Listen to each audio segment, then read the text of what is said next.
Karakteristik, prinsip, dan tujuan penelitian ilmu sosial.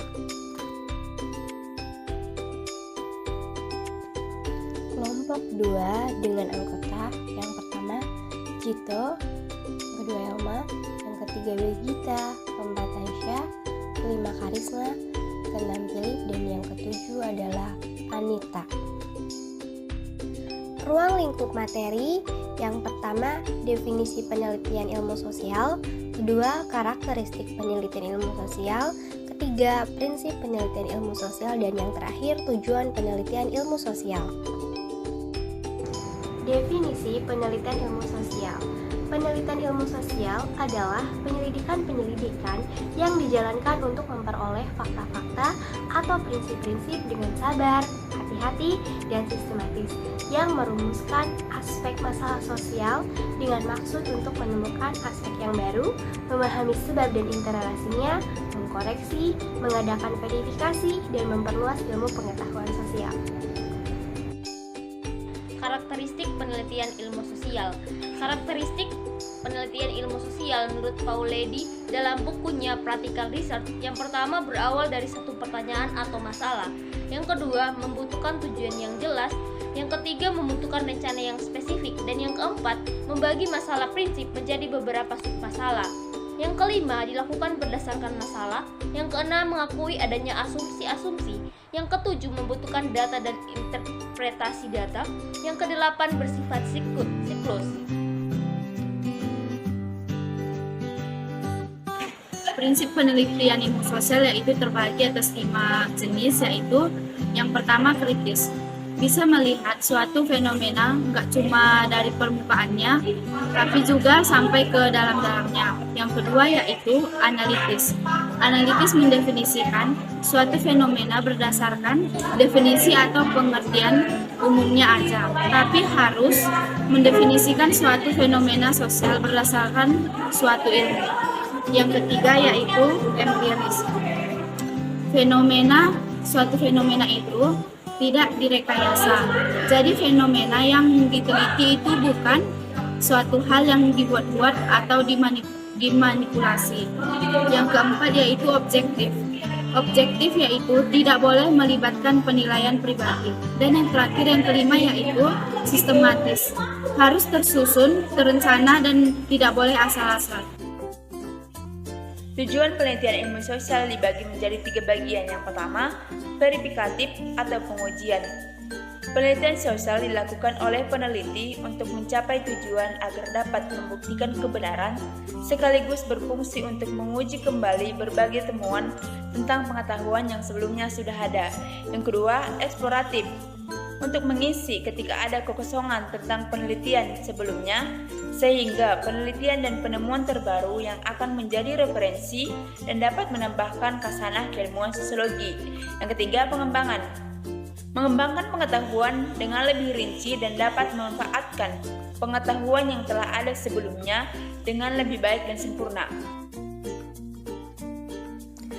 Judul dari artikel jurnal yaitu implementasi pendidikan kewarganegaraan dalam meningkatkan sikap toleransi terhadap mahasiswa PMM Batch 2 and mahasiswa Papua.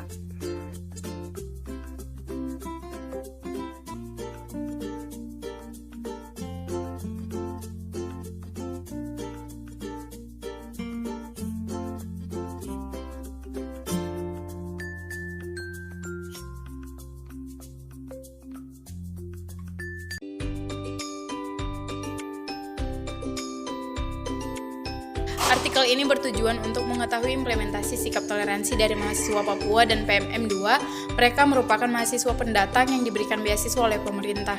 Masalah difokuskan pada toleransi pertemanan dari mahasiswa Papua dan PMM 2. Data-data dikumpulkan melalui pengisian instrumen uraian, PAW, dan observasi terhadap mahasiswa Papua dan PMM 2 dan dianalisis secara kualitatif. Kajian ini menyimpulkan bahwa pembelajaran PKN dapat meningkatkan sikap toleransi khususnya untuk mahasiswa Papua dan PMM 2 dapat menerima perbedaan yang ada dengan dapat berbaur bersama. Pendahuluan. Mahasiswa Papua adalah mahasiswa yang mendapatkan beasiswa dari pemerintah selama 4 tahun berkuliah. Mahasiswa PMM Batch 2 merupakan mahasiswa penerima beasiswa dari pemerintah melalui pertukaran mahasiswa antara pulau selama 1 semester yang kemudian akan mengikuti pembelajaran perkuliahan secara reguler di PT penerimaan.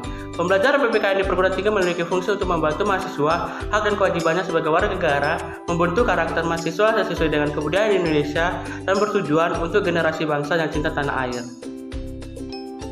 Penerapan pendidikan PPKN pada saat proses pembelajaran berlangsung saat suatu berada di lingkungan perguruan tinggi, masih ada beberapa mahasiswa yang masih belum mempunyai sikap toleransi sama temannya sendiri seperti mahasiswa PMM dan mahasiswa Papua.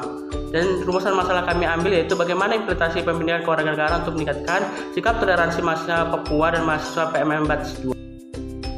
Dalam penelitian ini kami menggunakan metode penelitian kualitatif, yang dimana metode penelitian kualitatif menurut Creswell 2008 yaitu sebagai suatu pendekatan atau penelitian untuk menemukan dan memahami suatu fenomena sentral. Untuk memperoleh data tersebut, kami menggunakan dua sumber, yaitu data primer dan data sekunder. Sumber data primer yang digunakan adalah hasil wawancara dengan mahasiswa PMM dan mahasiswa Papua di Universitas Negeri Medan. Sedangkan data sekunder yang digunakan antara lain jurnal dan buku-buku.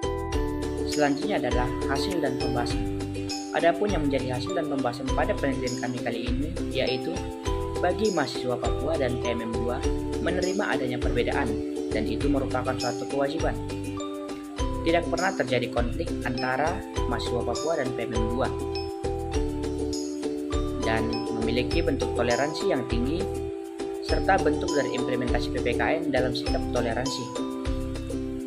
Dengan itu kita dapat mengetahui kerukunan yang terjalin dengan baik antar sesama mahasiswa. Tidak hanya itu, keuntungan untuk bertoleransi antar sesama akan menambah wawasan ilmu pengetahuan. Dengan itu, pembelajaran PPKN sangat berperan penting untuk mewujudkan semboyan Bhinneka Tunggal Ika. Dan juga dengan pembelajaran PPKN, mahasiswa Papua dan PMM 2 akan dapat lebih membuka mata mengenal perbedaan. Tentunya hal tersebut akan dapat meningkatkan sikap toleransi karena bagaimanapun individu satu dengan individu yang lain adalah berbeda. Dengan adanya perbedaan ini, mahasiswa lebih menyadari bahwa Indonesia merupakan negara yang kaya akan keberagaman. Kesimpulan, pendidikan Pancasila harus ditanamkan terhadap setiap mahasiswa di perguruan tinggi, khususnya juga mahasiswa PMM dan mahasiswa Papua untuk menjaga keutuhan berbangsa dan bernegara, serta untuk menanamkan pendidikan karakter, di mana saat ini Indonesia sedang mengalami krisis karakter dan mulai kehilangan karakter bangsanya sendiri, kehilangan identitas kita sebagai bangsa Indonesia yang menghargai keberagaman, hidup dari berdampingan dengan berbagai suku, agama, etnis yang berbeda. Pembelajaran tentang pendidikan Pancasila ini penting karena sebagai landasan yang harus diajarkan di setiap pribadi seseorang agar memiliki kesadaran dan kepedulian yang lebih terhadap sesama agar dapat mengambil peran lebih besar untuk bangsa dan negara.